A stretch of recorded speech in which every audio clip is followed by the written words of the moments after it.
Premier je z okrepljeno vladno ekipo začel obisk z delovnim posvetom v prostorih Zavoda za podjetništvo, turizem in mladino v Brežicah. Tam sta nato obrambni minister Aleš Hojs in brežiški župan Ivan Molan podpisala pogodbo o brezplačnem prenosu 10 vojaških stanovanj na občino.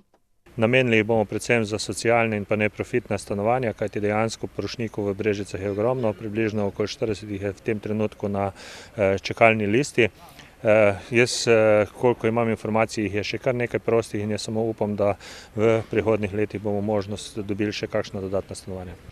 Gre za prenos 10 stanovanj v Brežicah v velikosti od 40 do 60 kvadratnih metrov. Sicer pa je v občini še 46 stanovanj v lasti obrambnega ministrstva. Ministrstvo za obrambo bo naredilo nabor, koliko teh stanovanj je v bistvu za vojsko še perspektivno. Treba namreč vedeti, da je tukaj v letališču Cerklje tudi vojašnica Jerneja Molana, torej vemo, da so določena stanovanja za naše pripadnike še vedno interesantna, da se za ta stanovanja prijavljajo. Šele po naboru, predvidoma v začetku prihodnjega leta, bodo na ministrstvu lahko povedali, koliko stanovanj bo še možno prenesti na občino, dodaja Hojs.